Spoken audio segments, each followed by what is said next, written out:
So how much of the Trump movement, this neo-fascist, anti-American, end democracy, tear down the country movement, how much of this came with Trump, and how much of this has been around before? On the line with us is Luke Mogelson. He's the reporter at large and award-winning war correspondent for The New Yorker. He's covered the wars in Afghanistan, Syria, Ukraine, and Iraq. Previously a contributing writer to the New York Times Magazine, author of the new book, The Storm is Here, An American Crucible.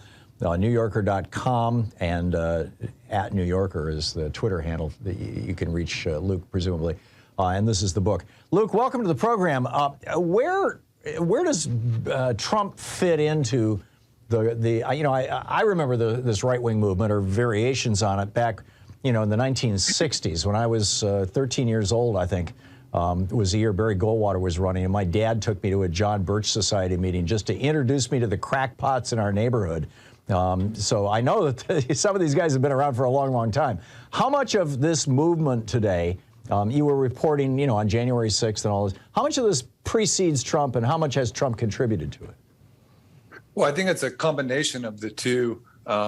As you said, we've had these tendencies and elements for as long as the country has existed, and certain political leaders and pundits have more or less explicitly exploited them for political or financial gain. And Trump, I think, has gone much farther than any of his predecessors in his willingness to engage openly with them. Goldwater is an interesting example, and I think that there's a useful parallel with the lead up to January 6th, because that was, you're talking about the 60s and 64.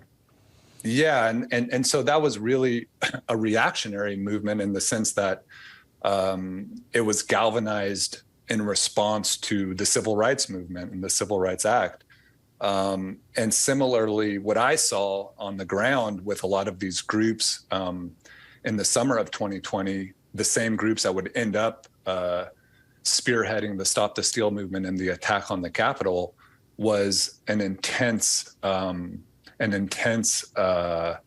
electrification and boost in energy after the murder of George Floyd and the national uprising for police accountability and racial justice. So having that kind of counter movement to react against really spurred these groups. And Trump and his allies, were well aware of that and the potential therein, and did everything they could to, villainize the demands for racial justice, and also, by conflating those leftist activists with this kind of cartoonishly menacing villain that they called Antifa. Yeah, it seems I haven't done the research that you have, and that's why I want to toss this to you as a question. But it seems to me that a lot of this goes back to 2008, 2009.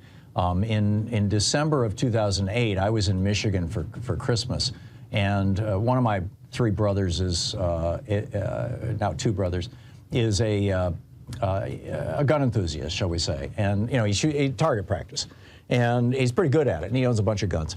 And so when we get together, we go to this shooting range in Mason, Michigan, and we've been doing this for years. Sometimes with our kids, typically the boys in the family, and we do competitive shooting. And we showed up. This was Christmas of 2008. Obama had just been elected, but he had not yet taken office.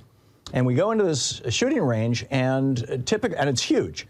And it's like a warehouse. And typically they have thousands of boxes of 100 rounds of ammunition each, just lining the shelves. And most of their ammunition was gone. The guy would only sell me one box of 40 caliber ammunition for the gun that I had. And I said, why? And he pulls out his smartphone and shows me this thing from the NRA about how Obama is going to take away our guns on January 21st, and starts going off on this rant using the N-word about every third sentence, maybe 2 or 3 times in a sentence. And I noticed that, and I've been shooting at this range for a lot of years.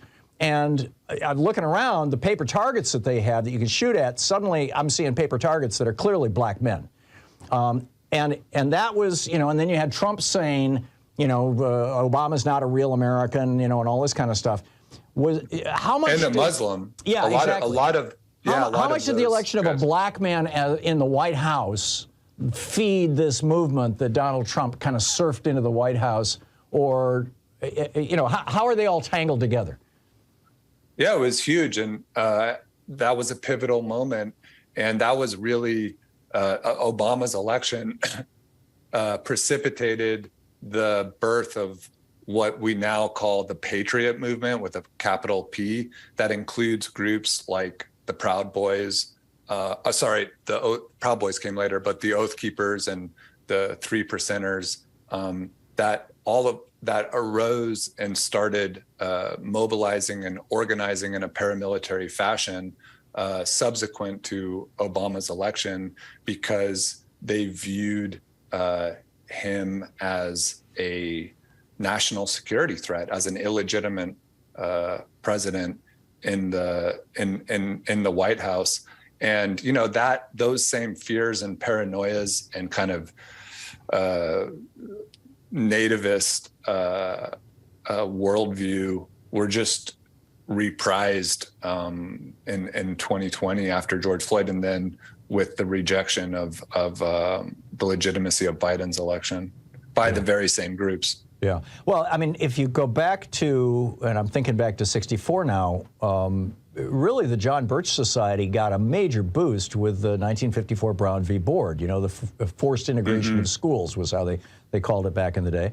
And again, it was the white reaction to the requirement that white kids go to school with black kids. It seems, maybe I'm being myopic here, but it seems to me like the core issue, the germ of all of this, certainly it was for the Confederacy, has been race pretty much all along. Yeah, well, certainly there's always been a contingent of white Christian Americans that view any advancement or progress among other demographics in the country as a personal loss and deprivation. But I'm talking about, like in 1955, 56, 57, I'm an old guy. I remember those years. There were these billboards all over the country. We had them in Michigan that said impeach Earl Warren. Why? Because of the Brown v. Board decision. I mean, Earl Warren was. But you can go back to Reconstruction. You can go back to the white vigilante groups that arose in the wake of the Civil War, precisely because of the abolition of slavery, or in the 1970s with the Posse Comitatus movement. Again, it's this view of this feeling that any advance by Black Americans, Muslim Americans, Hispanic Americans is a threat to white Americans. So we're talking with Luke Mogelson, the author of The Storm Is Here, an American Crucible, brilliant reporting. Would you say that, you did a deep dive on the Proud Boys, the Oath Keepers, the 3 Percenters, and these far-right groups. I know assigning percentages is a tough thing, but to what extent is this really just all about race, and to what extent is there some other sense? I mean, there's clearly a tribal identity that has formed and kind of organized around these groups, and to some extent around the GOP as well. How much of that has to do with race, and what other issues impinge on that or are part of that, and to what extent? Well, I think it's really, for me, the animating principle for a lot of these groups is a sense of victimhood and a belief that they're victims of persecution. And because they're not, oftentimes, they have to invent, antagonists and adversaries. And oftentimes that's where race comes in. It's easy to identify others, whether they're immigrants, Muslims, or Black Americans, as those kind of phantom villains in order to rationalize your own sense of victimhood and persecution. So to trigger this, I'm sorry, go ahead. Yeah, so, and I don't think that necessarily arises naturally among people on the right, but it's shoved down their throats, on a daily basis by their leaders and by their pundits and by the media that they watch, and by their president. Yeah. We have about a minute and a half here before we're going to hit a break that I can't control. We're seeing right now, Ron DeSantis and Greg Abbott shipping brown people up north, and I was watching CNN here in the studio, and they were just all over this story, just like Fox News is. So I switched to MSNBC, but they're still using race, it seems, to activate that tribal sense among white people. Yeah, exactly. And there have been moments throughout the history of the Republican Party when the party has seemed to recognize that that's not a strategy that's going to work forever as the demographics evolve in the country. But Trump, rejected that recognition, right, and decided. Yeah. You ask in the book, can the center hold? Let me ask you that question. Can the center hold? I don't really have an answer to that question. I think time will tell, and the midterms and going into 2024 will probably have a much better sense of whether or not. Do you think this extreme faction of Trumpism, that embraces Russia, Rand Paul calling for the end of the Espionage Act, for example, do you see that as an aberration? Do you think that that's going to, dilute itself or go away? Well, something I've noticed reporting overseas and war zones overseas is that the way extremism works is by eliminating the possibility of moderate participation. So they attack, people on their own side as viciously as they do their adversaries to reduce people's options to a choice between the radical flank of their own party and an intolerable enemy. And that's kind of where the Republican Party is at today. Yeah, brilliant analysis. Luke Mogelson, the book is The Storm is Here, an American Crucible. Luke, thanks a lot for dropping by today. Great talking to you. Thanks for having me. My pleasure. My pleasure. Great work.